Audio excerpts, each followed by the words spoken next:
you should study.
Punjab University in India in 1968. He moved to the U.S. from India in 1971, and he worked at Navistar Incorporated for 42 years and retired 7 years ago as Senior Engineering Manager, Global Product Regulatory Affairs. So he's a very distinguished guest. We're very happy to have him here with us. And he's going to talk to us about Sikhism and what it is and what it does. So thank you. So Rajinder. Yeah.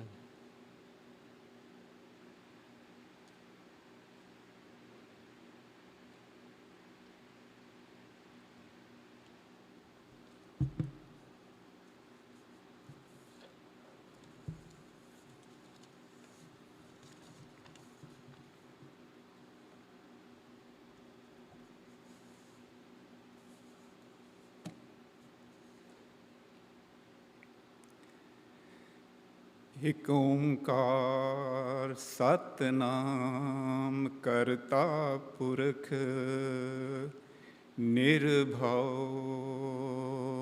निर्वैर अकाल मूरत अजूनी सैभं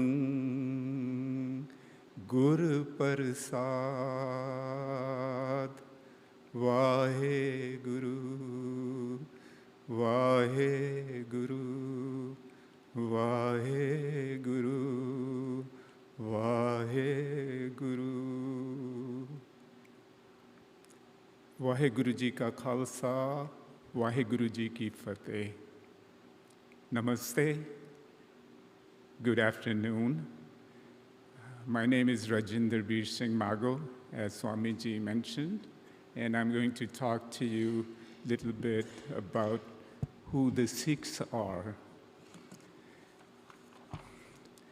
Well, Sikhism, founded about 500 years ago by Guru Nanak, who was born in 1469 and passed away in 1539. He was born in the state of Punjab, which is a state northwest part of India. And it's supposed to be the 5th largest religion in the world, one of the major religions. Guru Nanak, at the age of about 38, had a revelatory experience. He went on a retreat for about 3 days, and then a revelation came to him and began to teach that there is but only one God, and that true religion consists of being ever mindful of God, meditating on God's name. It's not only the name, but there's a lot more than just the name, and reflecting it in all activities of his or her daily life. He condemned superstition, hollow ritual, and sometimes a worship which is not of the one creator. Actually, asceticism and caste system. And his followers are known as Sikhs. And Sikh means a student, a seeker, a learner. I would like to start a small presentation. So who are the Sikhs?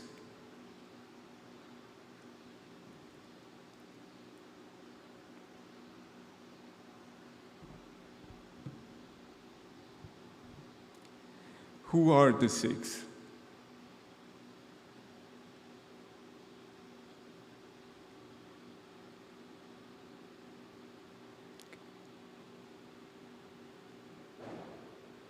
You see some faces.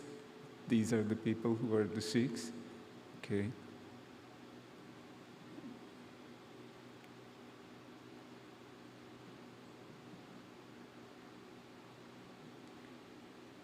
See?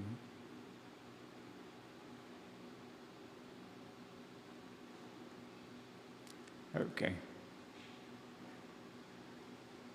All right, so there's a little quiz.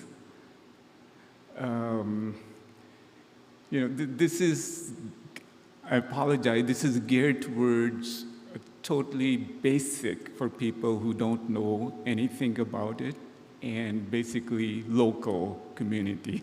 Yes, for you.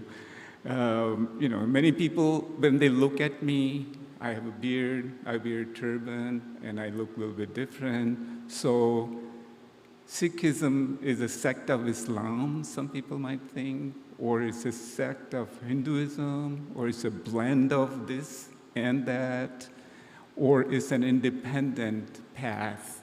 So we like to believe that it's an independent path, of course, respect all other paths, and there are a lot of commonalities in all of them. We all know that.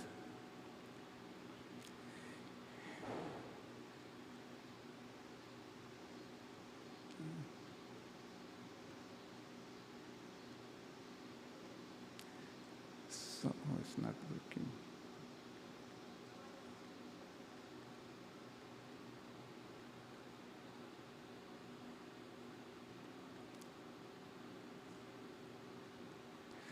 So maybe can you scroll down? Okay. So as I already gave up, that Sikhism is the 5th largest religion, and there are about 2.2 billion Christians, about 1.4 billion Islam, about 900 million Hinduism, 396 million Buddhism, Sikhs are about 25 million. This presentation is a few years old, so the numbers might not be exactly the same, a little bit different. Sikhs may be closer to 30 million now, because India has 1.4 billion people. And Sikhs are about 2% of Indian population. And then there are quite a few of them overseas in different countries, in Canada, in the US, the UK, East Africa, and all that.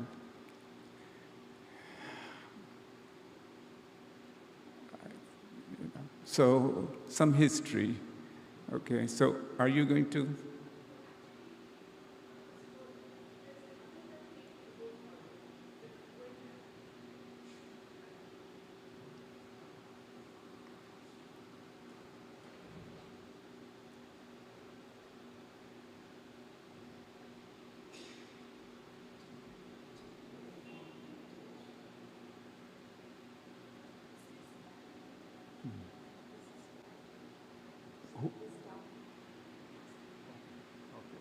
All right.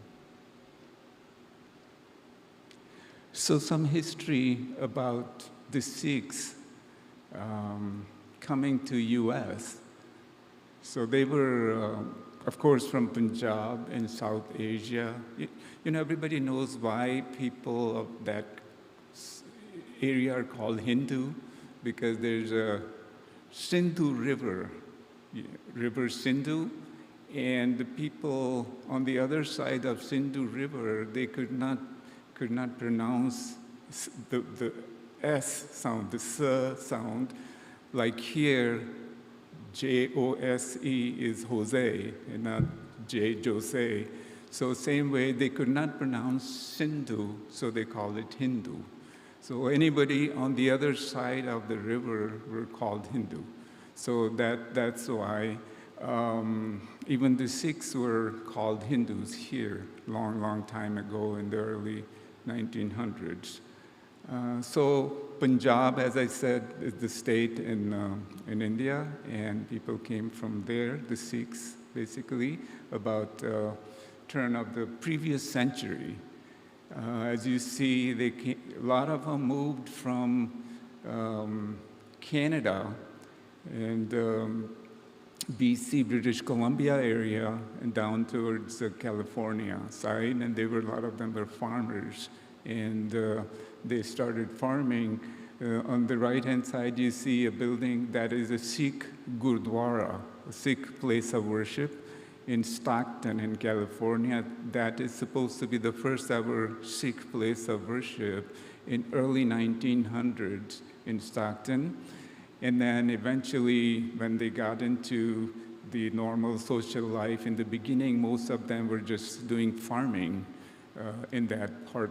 And the laws, immigration laws and all those were strict at that time, that people from Asian countries, China and all that, they could not really become citizens, they could not buy land and all that. So there were a lot of things. But as you see that Mr. Thind, is he a Sikh? He fought in the World War I for the US, but later on, he could not become a citizen when he came back because the laws were such that you could not become a citizen. But eventually, in the 50s, early 50s, the middle person you see, his name is Dalip Singh Sand. He's a Sikh from Punjab, from India. And he came to California to study. He stayed on. And then eventually, he became a local judge. And then he was the first ever Asian American congressman, US congressman, Dalip Singh Sand. And he happened to be a Sikh from India. Of course, he's not wearing a turban and doesn't have a beard because he kind of was too hard for him to be that way at that time. But at least he was the first ever Asian American US congressman, Dalip Singh Sand. And the other, Mr. Thind, was the one who had a lot to do in getting the people from Asian countries US citizenship, because before that, they couldn't become citizen.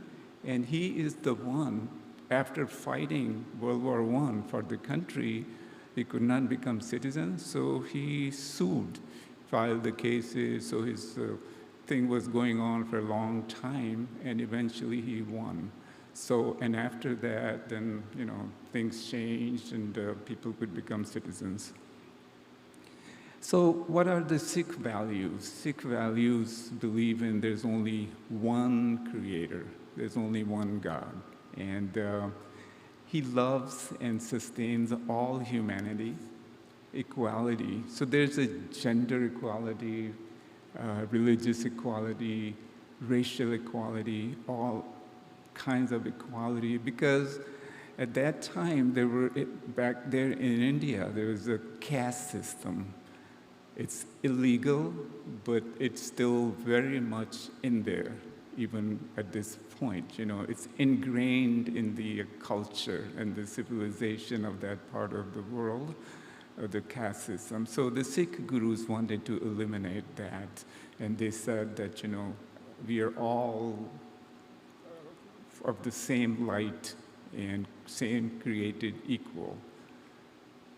And of course, live and earn honestly and serve the humanity and the social justice. These were some of the values and attributes. Now, we do have a scripture which is called Guru Granth Sahib.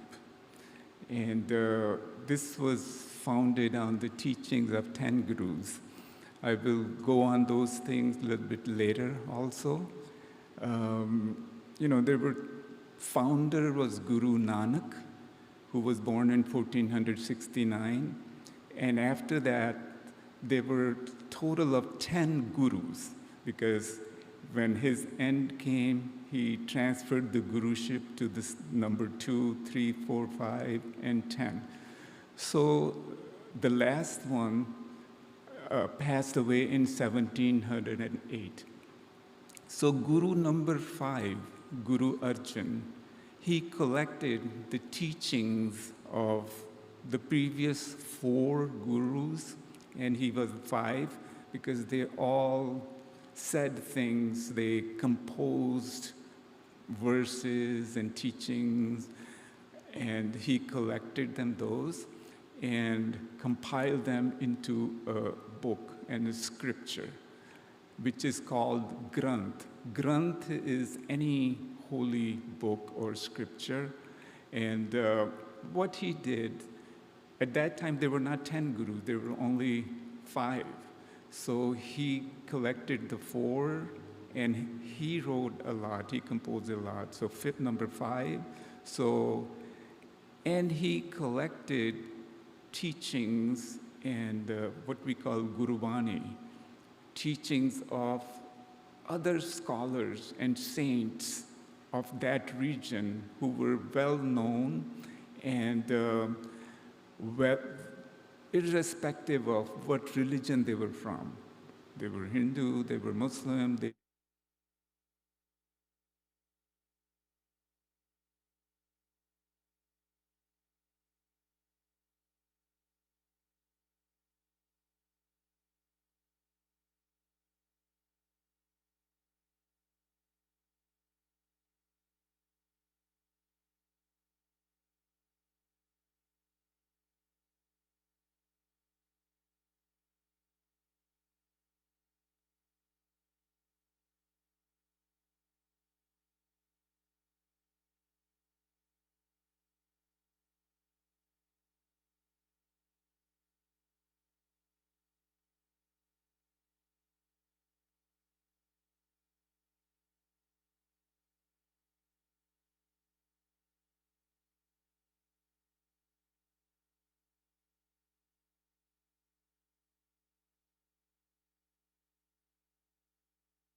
like, the Old Testament. So this became Guru Granth from then on.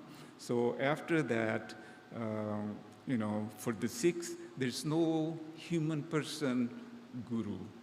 And the scripture is Granth, is Guru, and that is where the place of worship is called Guru Dwara, because Dwara means house, and Guru is, of course, teacher. So Guru's house, Guru's place, any Sikh place of worship is called Gurudwara.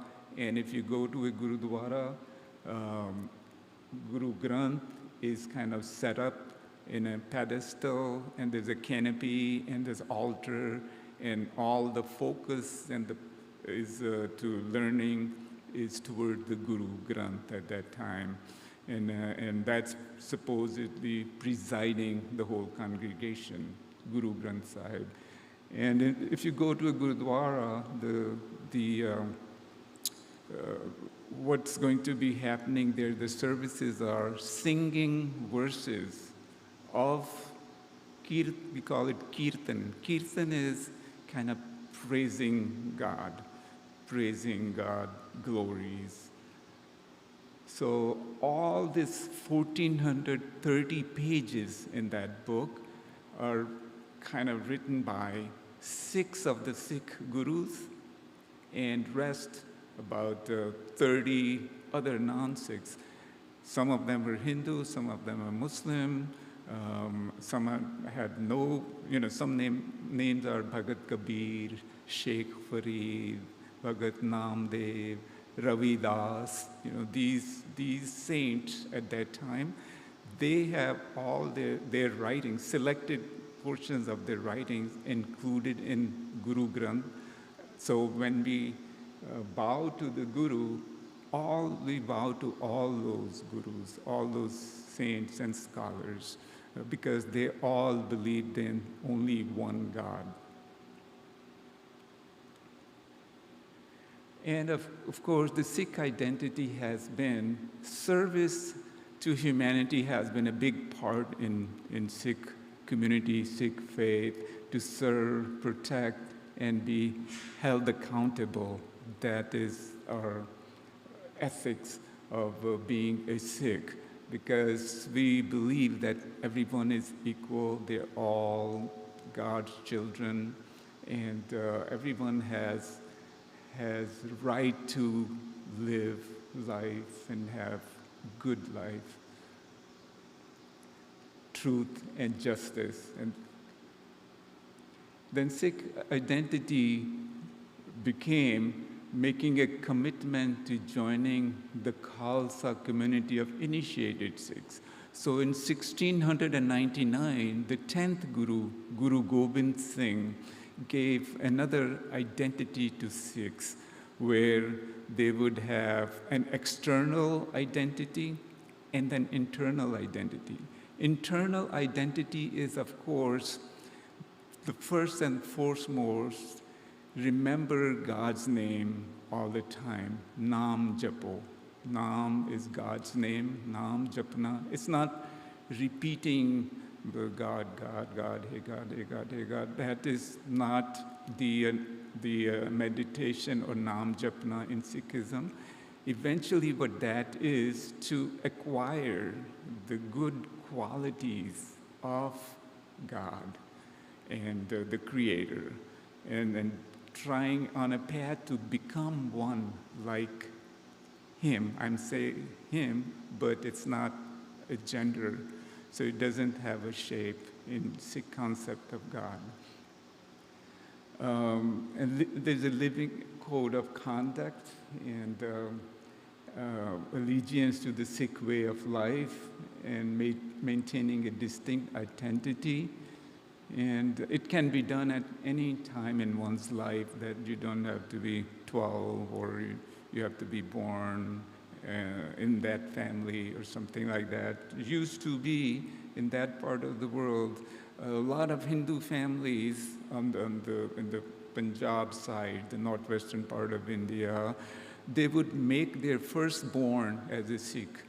That was a custom going on at that time. For some reason, they would make their firstborn, if it's a male, it would be Sikh like this, and if it's a female, then they will marry them off to a Sikh for some reason, because at that time there was so much respect for the people of Sikh faith at that time in that part of the world.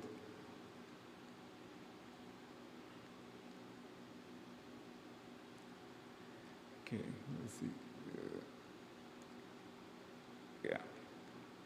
So the external symbols that he gave, the articles of faith, are 5. One is, they all start with the letter K in Punjabi language, and also Hindi sounds also Ka, K. Number 1 is Kesh. Kesh is hair, so uncut hair. Then number 2 was Kara. Of course, you see that here. Let's see. I show you some of those. The Kara is, I am wearing this steel bracelet, the Kara. The third is a Kanga. Kanga is a comb that, you have. This is a Kara, steel Kara bracelet, and a comb to keep your hair clean. If you not cutting hair. So at that time, they started with the wooden comb. But now they keep it, but they use hairbrush and other things also. But the main idea was that keep yourself clean not let them grow hair and never take a bath and become dirty and all that. So, and then the fourth one was kachara, and underwear that you wear, and that is for good moral character, that you have a good moral character. And there were some other reasons later on also that, okay, it's an active wear. You can ride a horse with it, It's like a short knickers, kind of shorts. And the other thing was that there were some faiths that if you're doing any religious service, you cannot wear a stitched cloth. But they said, it's okay to wear a stitched cloth if you're doing a religious ceremony or general wear. So that was some reason for that. And then there was a kirpan also.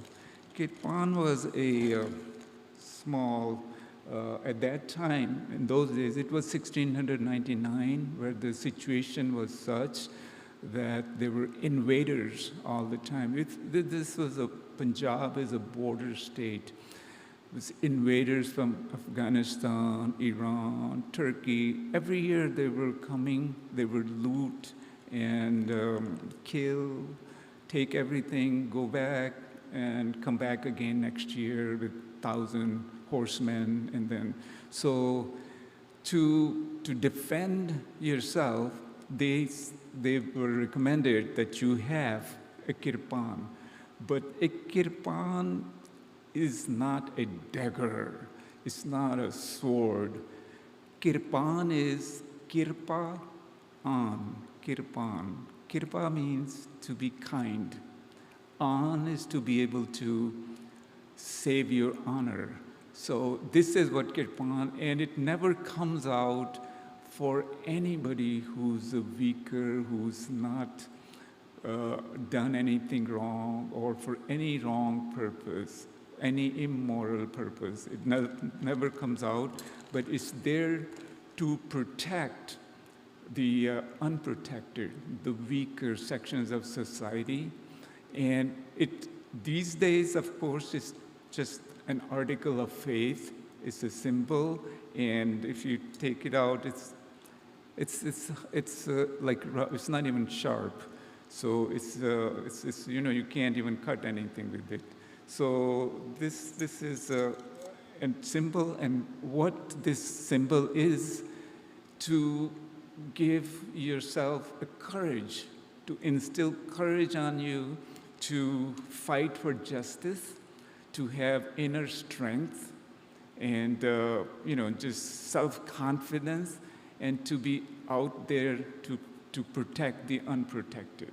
So just stand up for justice and speak out if there is any injustice happening anywhere. So this is what that is for. And then, as you see, the star, which is turban. So 99% of the people wearing a turban in the US are Sikhs.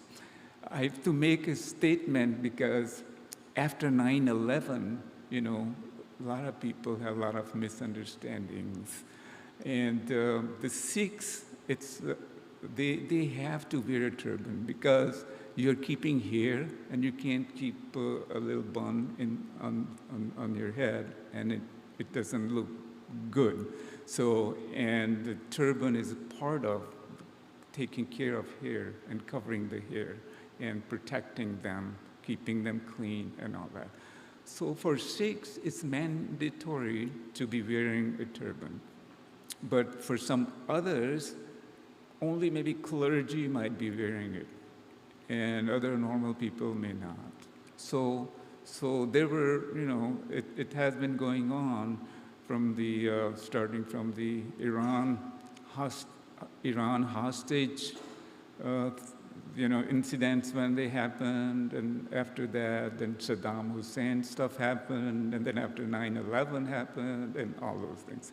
So this was one of the reasons that need to put that in there and show people that what it is. In turban is simply, a cloth, about 4 or 5 yards long cloth, and it's voiles. It's lighter. Some people think that it's going to be really difficult to wear a turban. You get used to it, and it's lightweight. And actually, turban, it's not only the Sikhs that wear turban, other people wear turban too.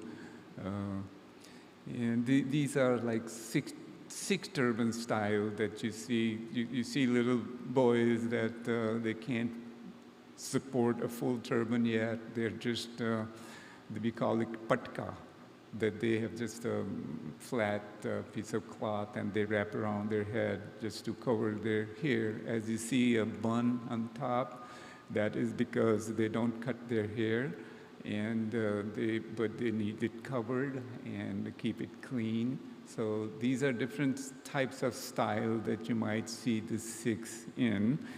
All these things were, this presentation was actually made for TSA, so for the airport, that, somebody looking like me comes in, and they don't need to know a lot about it, but they need to know, how do we look like and all that.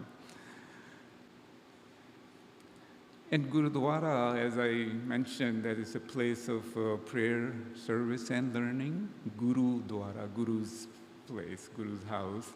And everyone is welcome. You don't have to be a Sikh to come to a Gurudwara. In fact, in Sikhism, they cannot deny entry to everyone.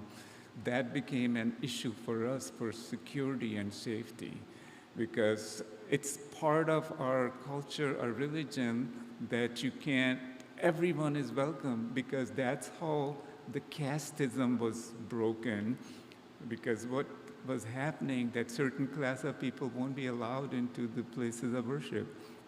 See, Guru said everyone had the right to come in and pray, and they are all included. So here, when situation became of security issues, then still everyone is welcome. Nobody is denied entry, but at least what they started doing, let's close the place at 9 o'clock or 10 o'clock and make sure there are locks and things like that, because then the safety professionals came in and they started advising, do this, do that, because, in 2012, 10 years ago, on August 5th in Oak Creek, Wisconsin, what happened. You probably remember that somebody got in and started shooting people. They just observed the 10th year on 5th of August of that incident. Let's see. And services are typically held on weekends in the U.S. because that is what the culture is. Everybody goes to church on Sundays, and but a Gurudwara is supposed to be open all the time. And because people there, even in India or anywhere, anybody who doesn't find a place to eat or a shelter, everybody knows that you can knock on a Gurudwara, get in there, get a hot meal, and for some time you can, as much as practical, you can just stay there, have shelter. It's everywhere well known in India and other places wherever there are Gurudwaras also. But here we have 3 Gurudwaras in Chicago area. One is in Palatine, one is in Wheaton, and there's one in the city on Devon Avenue near Devon and Western. So I usually go to Palatine because that is the first Gurudwara in the Midwest. And it started operating in 1979. So it's been there. I've been going there all this time. So that is where we go. And there's another one in Wheaton. That is also not too bad for us travel-wise, so we go there as well. So they have Sunday services. There's a lot more people there, but it's open, every day of the week. There are some staff, some people who are there. And any gurdwara you go, you get langar. So this is langar is a meal served at every gurdwara throughout the world. And it's prepared and served by volunteers. And everyone sits together on the floor to share the food in the spirit of equality. Of course, those who are unable to sit on the floor, elderly or others, they would have some chairs and tables for them, but it's being, for the sake of humility, everyone sits at the same level. Whether you're a king or a pauper, if you're the president or a janitor, you are sitting next to each other and you are served the same food with the same respect. There's no VIP seats for any, a rich person or a special menu for them. Everything is served to the same menu and with the same respect. And you have to sit in the same row. So that was equality and sharing. And it's done all by volunteers. It's not, it's sustainable food. It's not a party or, a big glamorous thing. It's just food.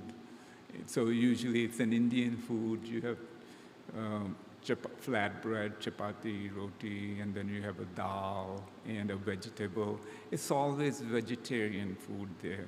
It's never any other meat or something. One of the reasons was that it's the most common denominator. Everybody can eat vegetarian food because some people eat meat, the others don't eat meat. Some people eat meat, but they won't eat pork. And things like that. So just a basic food that everyone can enjoy and partake vegetarian. So it's always vegetarian food. And prepared with great respect and purity as a place of worship, as a gurdwara. And everybody who's preparing there, they don't have their shoes on, they have their heads covered, they got their hands cleaned and all this. Some of them are even praying while they're preparing and all that. And of course, the language is Punjabi. This state is Punjab, and the people are known as Punjabi people, but religiously they're Sikh. And the Punjabi language, there's about, of course, there are only 30 million, maybe 27, 30 million Sikhs around the world. But there are 80 million people who speak Punjabi because Punjab was a large state, Punjabi people. After, it was colonized by the British, and they were there for a couple of centuries. And in 1947, when they left, it was partitioned into India and Pakistan. And later on, it became 3 countries. Bangladesh came out of the Pakistan part. And so India became 3 countries. So the Punjab was divided. Half of Punjab went to Pakistan. Of course, the division was on religious basis that all the Muslims go to Pakistan, Hindus and Sikhs go to India. So this is what happened. In fact, my family was actually in the area which is now Pakistan. So they came in to the Indian side as refugees, saving their life, because during that partition, about 1 million people got killed. About 10 million were kind of displaced from their homes. So 2 states were affected, one Punjab and the other one Bengal, because half of Bengal, the Calcutta side, came into this Indian side, and Dhaka and all that, which became Bangladesh. Those Bengalis were on the other side. So that's what happened. So the reason I was saying the 80 million is that rest of them are the Pakistani Muslims who speak Punjabi. So the 80 million, maybe only 25 to 30 million on the Indian side, which speak Punjabi, but all the other side in Pakistan, they also speak Punjabi language. Of course, their script is Urdu, the Arabic. Now, we do feel some challenges, even not only in America, in Canada, UK, Australia, other places where they come in as new immigrants. You see hate crime, they've been victims of homicide, assault, vandalism, etc. But basically that is because of misunderstanding, ignorance. And in the schools also, as you saw that the children are wearing a turban or they look a little bit different, so they get bullied sometimes, and those things have happened. There have been some workplace discrimination also because people didn't want to hire those who look different. But everyday Sikhs now, over time, things are changing. One of the things was the army. Okay, the Sikhs born here, raised here, they want to be Sikh and also serve their country, which is America. And they're American citizens, born and brought up here, but they want to still be Sikh. So they wanted to join army and other places, but they were not allowed to do that because, okay, now as a uniform, you can't wear a turban. You have to shave off your hair, and so those were the issues. But now slowly and slowly things are changing because trying to explain to them that, at one time, 20% of India's army was Sikh at one time. Right now it's much less, but at one time, the chief of the army staff, chief of the air forces, vice admiral of the navy, and they're all Sikh. And this turban doesn't come in the way of their everyday duty. It's just the mindset that, okay, it's something different. No, we can't have that because, it looks different. So if you see a policeman with a turban on, what is it? But other countries, they accepted it. So here also, our community has worked on it, talked to our leaders and explained to them, hey, the Prime Minister of India was a Sikh, President of India is a Sikh, Chief of Army Staff, and this and that, and they can do all that. So slowly and slowly it's sinking in, and now it's at a stage where they say that, okay, they would be given accommodations depending upon where they are. So slowly it's moving on in the right direction. And, so it's just some pictures that they're Sikh boys and girls, they're doctors, they're pilots, and, they're lawyers and the movie business and all that. They're there. So this was a basic presentation about the Sikhism. It's really basic because, as I mentioned, that it was actually prepared for people like law enforcement or, high school students and things like that. So why do Sikhs wear a turban? Sikhs believe that God made us perfect as a part of His creation. So Sikhs don't alter the body for earthly reasons, and Sikhs do not cut their hair to respect God. So to keep the hair neat and clean, Sikhs cover their head, as you saw, men with turban and women with scarf or a turban. And the uncut hair and the turban are a part of our Sikh identity and an article of faith. And for us, for the Sikhs, the turban is like a spiritual crown and must be worn and kept with utmost respect. And again, the turban is a symbol of equality, justice, courage, and responsibility at the same time. Turban also symbolizes purity, dignity, honor, and royalty. And the turban is mandatory of Sikh men and, of course, optional for Sikh women.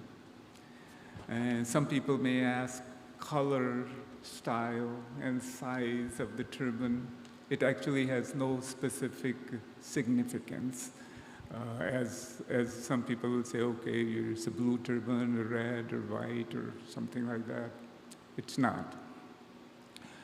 So, what is the concept of God in Sikhism?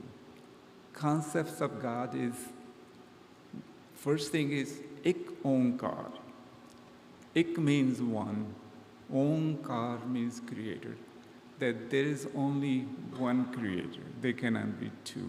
There's all one universal creator and there is only one. Satanam. Sat means truth, true, and eternal, which does not change. Lies change, but truth does not change. Something that is eternal, permanent, and is permanent. Karta Purak. He, I'm saying he, but he is the creator being. It's no gender, it's formless. In the Sikh concept of God, there's no form, it's a formless. And it's in each and particle of its creation. He's in there, he's created it, and also taking care of it. It's not that there's a God created a creation and is out there somewhere watching it or controlling it. It's part of it, it's the formless in there. Nirbhav.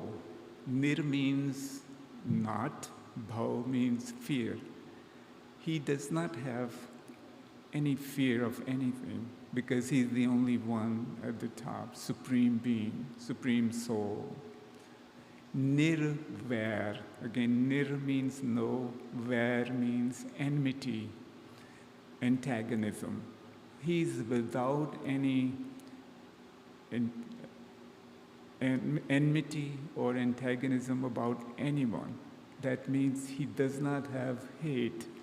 He has love. He's all love. Nirbhav, nirvair, Akal Murat. Akal means timeless. He's timeless. He's never going to be ending. He's never going to be destroyed. His creation maybe, but he is timeless. Akal Murat. Ajuni. Ajuni means was never born or is never going to die. It's like people that we do, that we take birth and then we die. So he is Ajuni, out of birth, cycle of birth and death. Ajuni Swabhang. Swabhang means that he's self-created, self-enlightened, self-illuminated, and self-sustained. Does not need anybody else to support him to be there because he is the one who's created everybody else. Swabhang. Guru Prasad. Guru Prasad. Guru means the Guru. Prasad means gift, grace. So he can be realized, he can be achieved, he can be attained, he can be understood, but by his grace only, Prasad, his Guru's Prasad, with Guru's grace. And how do you earn that grace is the whole life of any religion or Sikhism. How do you earn Guru's grace, God's grace, to know him, to be one like him? is by get his gun, his properties, his attributes into you and do good deeds, your karma, good karma. And then you earn his grace, and that's where you know him, you understand him. So this is a concept of God in Sikh faith. And as I said, Guru Nanak, the founder, 10 gurus, total gurus, Guru number 5 compiled the Guru Granth Sahib, the scripture. Guru number 10, when at his end was asked by his followers, who's going to be the next guru? He said, from now on, this scripture is going to be your guru. So for the Sikhs, there's no human being, person who is guru. It's the book that is guru. And Sikhs do not believe in superstitions and hollow rituals. Actually, there's no fasting required for spiritual purposes in Sikhism. Of course, it's good for health and you can do all those. The Sikhs are not even required for pilgrimages, that you have to surely go here, go there at your religious places for pilgrimage, because they figured that going there, of course, is good. It's not that you shouldn't go, but just believing that I'm going to a pilgrimage to a certain holy place, and then I've done all those bad things, and it's going to go away. It's going to be washed away, and that's not going to happen unless you actually do good deeds.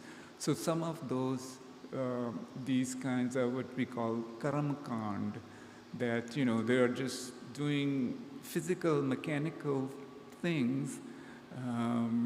Maybe they're good in certain ways, but they are not good for your salvation. So for the salvation, you have to earn it. You have to earn gurus and God's grace by doing good deeds. So this is what, in very nutshell, are some salient features of Sikhism. Sikhism basically, Naam Japo, remember God's name in every breath of your life. Kirat Karo, meaning earn your living honestly. Band ke chako, share your good earnings with the needy. And then serve humanity, seva karo. So seva and simran, those are the two things. Seva is serving the humanity, serving the needy, and truth and justice. And simran is remember God's name. And as I mentioned, remembering is not just saying God, oh God, oh God all the time. Just internalizing it and just trying to be like Him, patient, like contented, full of love, full of all those good deeds that we know, to helping other people out. And so I think I would end it here. If there are any questions, please ask. Yes. Is it really required to wear a turban? So if someone doesn't wear a turban or the 5 items you mentioned, will that person still be considered a Sikh? There's something, because of some echo, I couldn't really understand the question fully. Even if someone doesn't wear a turban and carry those items, will that person be considered to be a Sikh? I still don't understand the question fully. Why don't you come over closer? Why don't you come over closer? Yeah.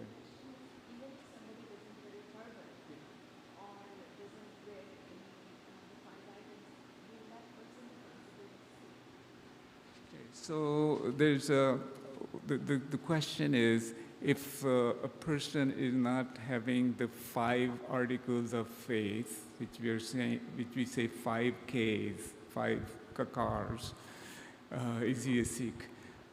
He can be Sikh, what we call Sahajdhari. Sahaj means slowly, he's coming towards it, and he has made up his mind, and this is what he's doing, and he's getting on his way. So he's Sahajdhari. So there is a term for a person like that, is Sahajdhari Sikh. Now, in Sindh, in that area, in Pakistan area, there are, I think somebody said that there are about 1 million or so Sahajdhari Sikhs. So they are not wearing all, turban and everything, but they kind of believe in Guru Granth Sahib, and they believe in Guru Nanak and other teachings. So they call themselves, we are Sahajdhari Sikh. We are Sahaj, means slow, and slowly we are coming to this. Yes, so they could be called Sikh.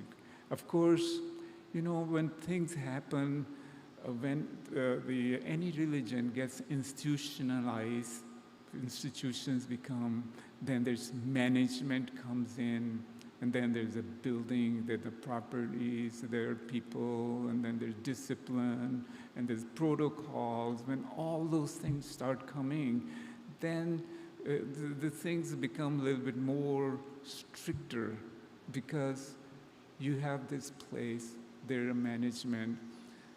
Some people may say, or I don't want to use this example, that some Gurudwara. So, okay, there's a management is elections, local elections to manage. So there's a board and all that. So the Sikhs put in money and make this. And then some other people come in that we are also Sikh, and we are also going to vote for it, and then we'll see who manages it. So then they make up some rules that, okay, only those who are members. Who are the members? Have they paid money or not? Maybe not, whatever. Or, somebody can say, okay, I'm a Sikh, I'm a member, and I want to vote. Then eventually, we are only 2% of the whole people, and then 10% of some other people come in and take over everything, and then change to whatever they want to. So for those reasons, sometimes, the people have to come up with some protocols and become a little bit more strict. That does not change inside and how you pray to God and how you do those things.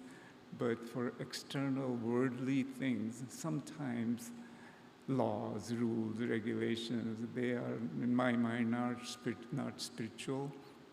They are more temporal, worldly things. So I hope you understand what I'm trying to say. Any other question anybody has? Thank you very much. Yeah. Namaste. I would like to make some observations that were there in Sri Ramakrishna's life. The very name Paramahamsa was given by 6 soldiers during his lifetime, and many Sikh sepoys deployed in Barakpur in Calcutta, they used to visit Sri Ramakrishna during their breaks, and Sri Ramakrishna, they used to take him to give them satsang at their place. And also a Nanak-panthi sadhu used to visit Sri Ramakrishna, and Sri Ramakrishna visited another Nanak-panthi sadhu. Does the Nanak-panthi sadhus exist anymore? Or? So, this is exactly what I said. The Nanak-panthi, there are 1 million Nanak-panthis even in Pakistan. The Sindh area, Balochistan area, there are about 1 million people who are Nanak-panthi, and they are in Pakistan. And of course, in a lot of people from Sindh area, Sindhi people, They moved to Bombay, and others. You would know, Mr. Advani, there was one of the leaders of India. Like, he's a Sindhi. They moved from Sindh area to Indian. His children's weddings were like at Gurdwara, Gursikh, because in a lot of, even those Kapoor family, the actors and all that, Bollywood actors, they had Gurdwara Kirtan and all that. They used to go to Gurdwara. And so the Nanak Panthi, those are called Nanak Panthi, the one I'm talking about, because Guru Nanak traveled all around. He traveled for about 26 years. He had 4 journeys, east, west, 4 different places. He even went to all the Hindu places of worships, and also went to even Muslim, up to Saudi Arabia he went. And then, talked with people and learned from them and taught them what he thought and all that. And then, so there are a lot of Nanak Panthi Sikhs all over in that part. Pakistan, towards Afghanistan, and towards, Iran, that area. So, and there are verses from Ramanand, Bhagat Ramanand also in Guru Granth Sahib. There are verses from Bhagat Namdev. And Namdev also, I think, was somehow related to Ramakrishna mission. So there, Bhagat Ravidas. Ravidas was supposed to be like a lower caste person, and he was not allowed in many, higher class places. But the Sikh gurus included his Bani, Guru Bani, his writings, verses, into Guru Granth Sahib. And same way, Sheikh Farid. Sheikh Farid was actually a Sufi saint, and he wrote in Punjabi. He was a Sufi, he was a Muslim, but from the Sufi track. And so his writings, because everyone who said that there was only one God, we are all equal, whatever this, not whatever, but those things, their verses are included in Guru Granth Sahib.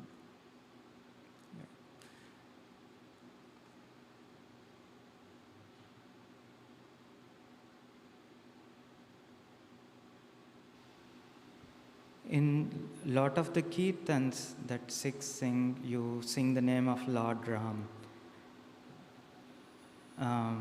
So how is Lord Ram connected with Sikhism? Did Nanak encourage singing Lord Ram's name or something like that? I'm sorry, I'm like to come here. Yeah, it's not you, I think it's me.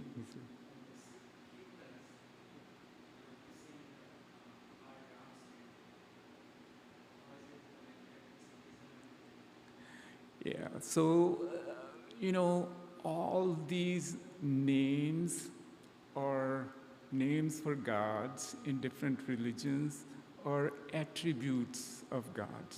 Like, he's the merciful, and he's loving, he's strong, and he's, makes all the nature. Like, what is Banwari? Banwari means all one, nature, the caretaker of all that. And same way, all these different names. Ram, word Ram means something which, in Hindi, we will say, jo ramya hua, rama hua hai, something who is kind of in each part and particle of this whole universe, the whole creator. So the name Ram itself, it's what it actually means is that the God, the creator, who is part and parcel, who's what is the English word? He's kind of absorbed in each part and particle of his creation, Rama hua, Ramya hua. So Ram is someone who is part and parcel of each of his creation. It might not be Ram, the son of Dashrathji. It would be, because even his name was Ram, like something that is in each part and parcel of the whole creation. So, and Krishna, what happened at that time when the Guru Granth Sahib was compiled and the Sikh gurus were teaching people at that time? There was no Sikh religion at that time. The gurus were teaching and then it became religion. So at that time, they were talking to people in their language, trying to teach them that this is what this thing is. So if they're talking to a Muslim, they would say Allah and others, making him understand that, okay, this is what you are used to listening, and this is what this happens. And so they would compose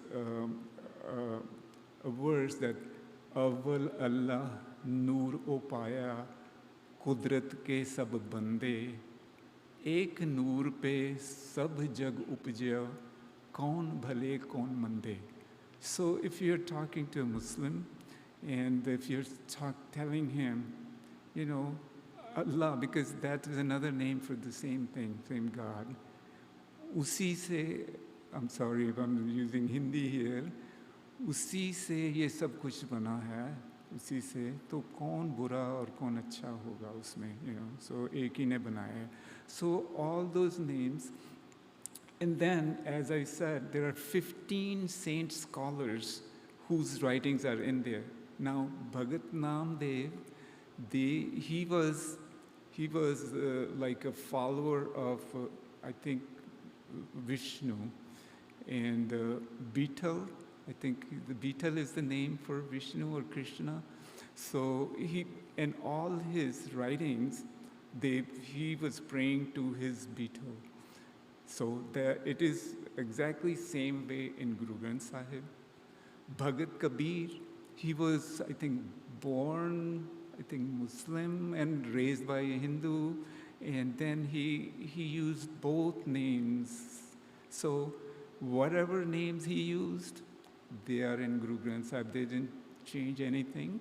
And gurus, when gave them examples to make ordinary people understand certain things, they would take those examples of stories that they knew. They would tell them, okay, just like Ravan was such a enlightened person, he did so much bhakti and all that, and still he could not sustain. He did this, he took the Sita and this. So they use them as examples and to understand, to make people understand his thinking. So, and he kept them, all those names and all those things there. And then, you know, that is why those names are there. That is the purpose of that. Thank you. Yeah.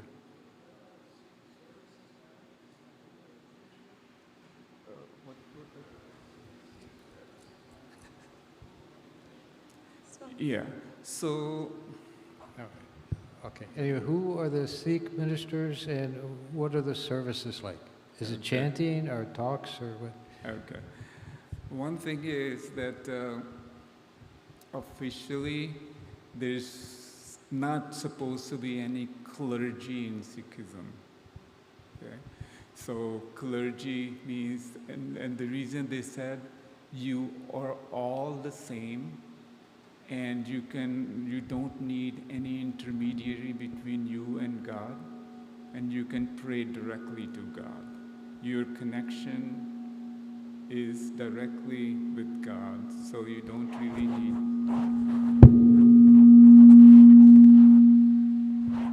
Oh, maybe that. Yeah. So, but as you know, that when people coming in somebody has to take care of the place. Somebody needs to know the scripture. Somebody be able to sing. I can't sing.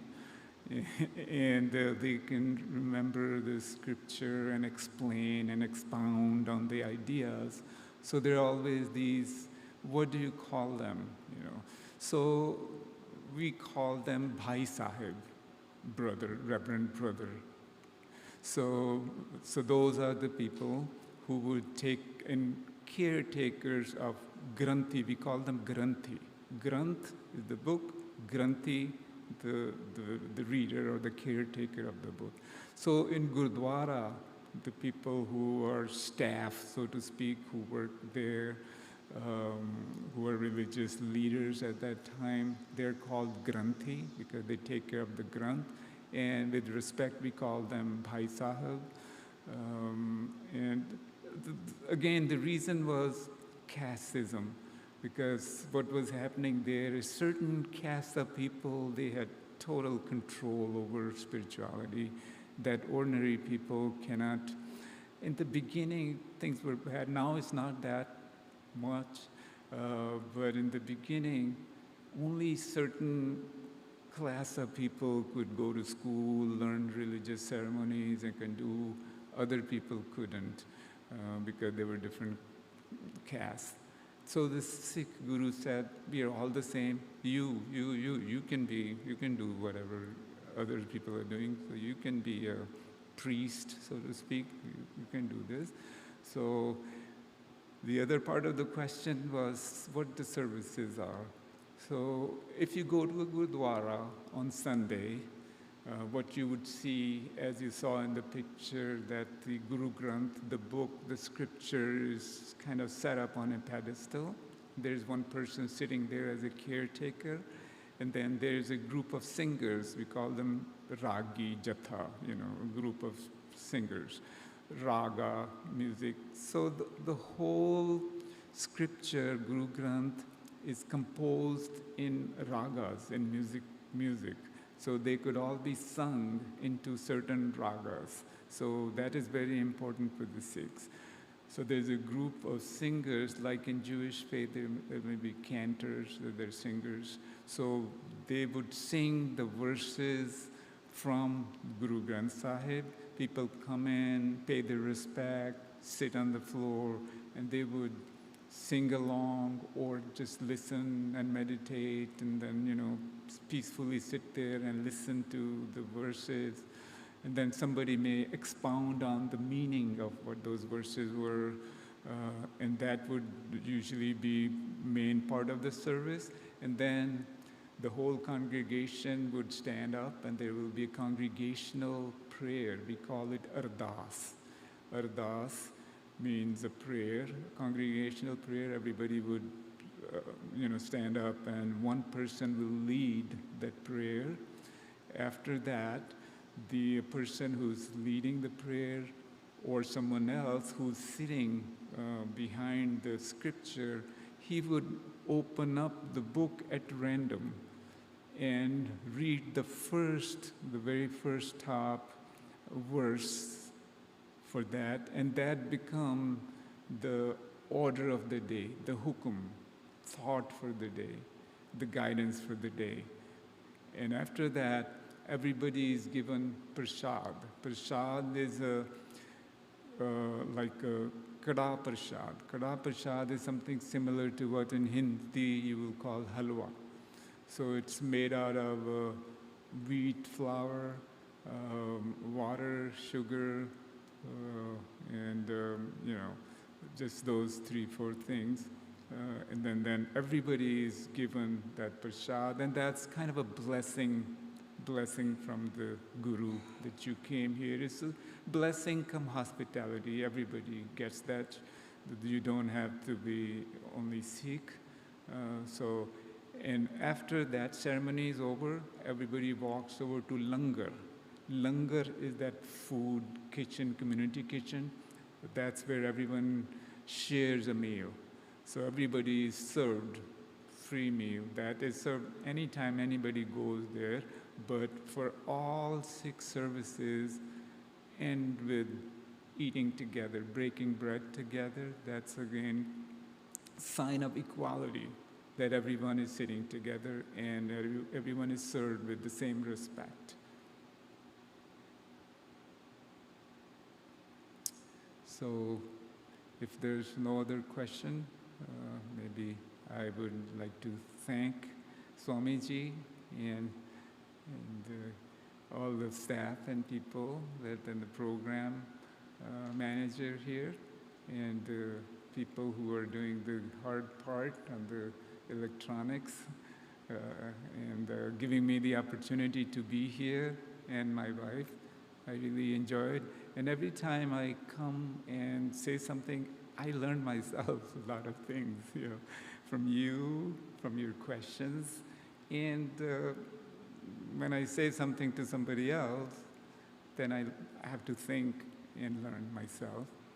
I'm not a priest, and I'm not a theologian. I'm an engineer, but I'm a Sikh, and I'm just sharing with you what is a Sikh like. So looks like me and talks like me. Thank you so much, and namaste. Vaheguru Ji Ka Khalsa, Vaheguru Ji Ki Fateh. Oh, thank you. Very happy you could join us today. Very good talk, very nice, clear, and it helps us to really get a feel for what Sikhism is. Thank you. Thank you so much.